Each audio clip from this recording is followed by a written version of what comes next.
Hi అండి, నేను మీ అరుణ. ఈరోజు మనము ఎగ్ ఫ్రై రైస్ చేసుకుందాము.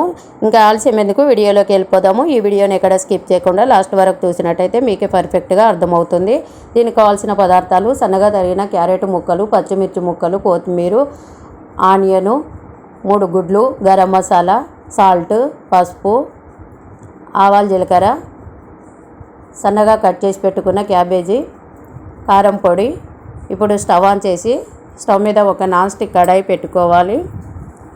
ఈ కడాయి హీట్ అయ్యాక ఆయిల్ వేసుకోవాలి. దీనికి ఆయిల్ కొంచెం ఎక్కువనే పడుతుంది, ఫ్రై రైస్ కదా, అందుకని ఆయిల్ ఎక్కువనే తీసుకోవాలి. ఆయిల్ హీట్ అయ్యాక ఎగ్స్ను కొట్టి ఇందులో పోయాలి. ఈ ఎగ్స్ను కొట్టేటప్పుడు కొంచెము జాగ్రత్తగా కొట్టాలి, ఎందుకంటే పెంకులు అనేటివి ఇందులో పడతాయి. పడ్డప్పుడు పన్ను కింద పడినప్పుడు కసుకుమని అంటుంది, తినడానికి ఇష్టం అనిపించదు. అందుకనే జాగ్రత్తగా చూసి ఇలా కొట్టి పోసుకోవాలి. స్టవ్ ఫ్లేమ్ అనేది కొంచెము సిమ్ములో పెట్టుకోవాలి. పెట్టుకొని మెల్లగా స్లోగా సైడ్ నుంచి గరిటెతో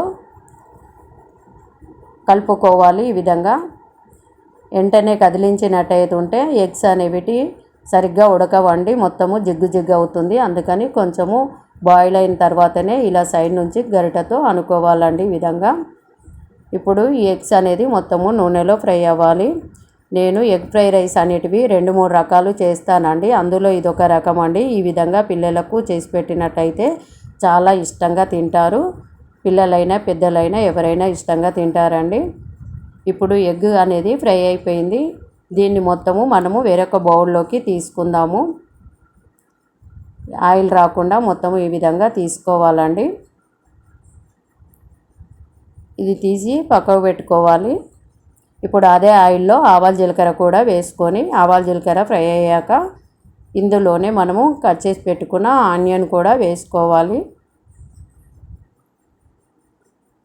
ఇందులోనే క్యారెట్, పచ్చిమిర్చి ముక్కలను కూడా వేసుకొని స్టవ్ ఫ్లేమ్ అనేది మీడియంలో పెట్టుకోవాలి. ఈ విధంగా మొత్తము మిక్స్ అయ్యేలాగా ఒకసారి కలుపుకోవాలి. ఈ క్యారెట్ కానీ, ఆనియన్ కానీ, పచ్చిమిర్చి కానీ మనము వెజ్ కూరగాయలు ఎవి వేసినప్పుడైనా కానీ వీటిని మెత్తగా ఉడకనివ్వద్దు, ఎందుకంటే ఫ్రై రైస్ అనేది మెత్తగా ఉడికితే బాగుండదండి. కొంచెము కచ్చపక్కనే ఉండాలి, అట్లా ఉంటేనే టేస్ట్ అనేది చాలా బాగుంటుంది. ఇందులోనే క్యాబేజీ ముక్కలను కూడా వేసుకొని మరొకసారి కలుపుకోవాలి. ఇలా స్టవ్ కాడ ఉండే మనము వీటిని ఫ్రై చేస్తూ ఉండాలండి. ఇది మాడితే కూడా టేస్ట్ అనేది బాగుండదు, అందుకని ఈ విధంగా కలుపుకోవాలి. రైస్ను మనము కుల్లా చేసుకోవాలండి. ఈ విధంగా ఇందులోనే మనము 1/2 స్పూన్ పసుపు కూడా వేసుకొని మరొకసారి కలుపుకోవాలి. 3/4 సాల్ట్ కూడా వేసుకోవాలండి. ఇందులో ఈ సాల్ట్ ఎక్కువ తక్కువ అయినట్టయితే ఉంటే తర్వాత కూడా మనము టేస్ట్ చూసిన తర్వాత కూడా వేసుకోవచ్చు. సాల్ట్ అనేది ఎక్కువ వేస్తే తినలేమండి, అందుకని చూసి వేసుకోవాలి.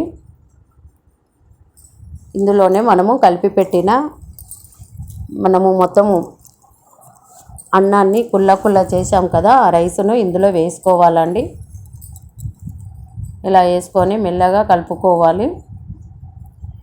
ఈ రైసు పిల్లలు బయట నుండి తెచ్చుకొని తింటారు కదండి, ఎగ్ ఫ్రై రైసు. అలా తినకుండా మనము ఈ విధంగా పిల్లలకు చేసి పెట్టినట్టయితే చాలా ఇష్టంగా తింటారు. వెజిటేబుల్ అనేది కూడా వాళ్ళకు అందుతుందండి.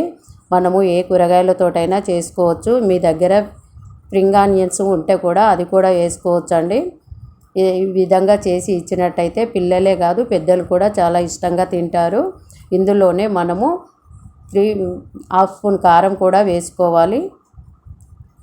1/2 స్పూన్ గరం మసాలా వేసుకొని మొత్తం మిక్స్ అయ్యేలాగా కలుపుకోవాలండి. ఈ విధంగా